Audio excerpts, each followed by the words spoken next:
এটার প্রেজেন্টেশনটা আসলে খুবই ডিফারেন্ট ছিল। এটা অনেক কমার্শিয়াল প্রেজেন্টেশন এবং ক্লাইম্যাক্স, রোম্যান্স সব কিছু ছিল। মানে আমার কাছে মনে হয়েছে যে ইউজুয়ালি আমরা যে ধরনের মুক্তিযুদ্ধের সিনেমা দেখি তার থেকে অনেক ডিফারেন্ট একটা সিনেমা, এবং I was very excited. But in the mean time তো তারপর তো আর ওটা হলো না। বাট হ্যাঁ, পরবর্তী প্ল্যানে I wasn't totally on board, I am gonna be honest. আমার মধ্যে সংশয় ছিল, আমার মধ্যে মনে হয়েছিল যে আমি চাই আমার প্রথম সিনেমা এমন একটা সিনেমা করতে যেটা আমি 100% জানি যে ব্যবসা সফল হবে।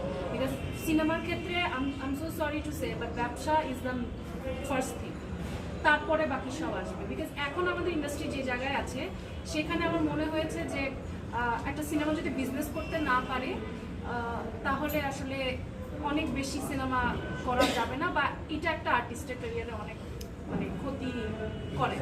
তো সেই জন্য আসলে আমার মধ্যে একটা সংশয় ছিল। বাট তারপর যখন আমরা